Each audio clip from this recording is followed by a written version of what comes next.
Седми клас, питали сте се някога, това уравнение много е дълго, мързи ме да го пиша, няма ли по-лесен начин? Естествено, че има. Айде с мен. Ще ви покажа как вие го правите в училище, а после лесния начин.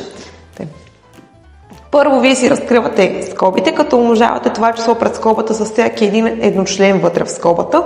3 по хикс, 3 хикс, 3 и минус 1, минус 3 е равно на 27.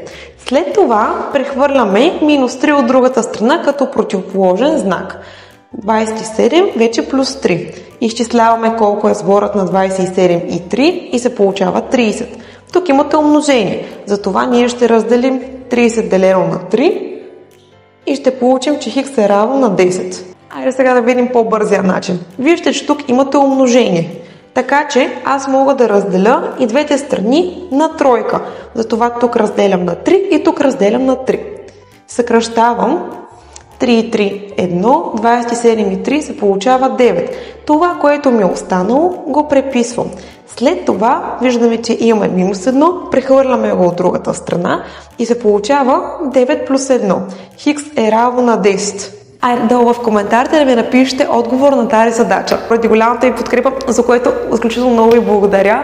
И благодаря на всички клиенти от Варна, от Козлодуй, от Плевен, от Стара Загора, от София и от много други градове. Ви каним седми клас на безплатен час тази неделя да вземете всички ваши въпроси и да научим малко по-лесни трикове как да справим с матурата. За записване номерчето може да пишете, преподаваме онлайн, преподаваме и на живо. Ние вярваме във вас, вие също вярвайте в себе си.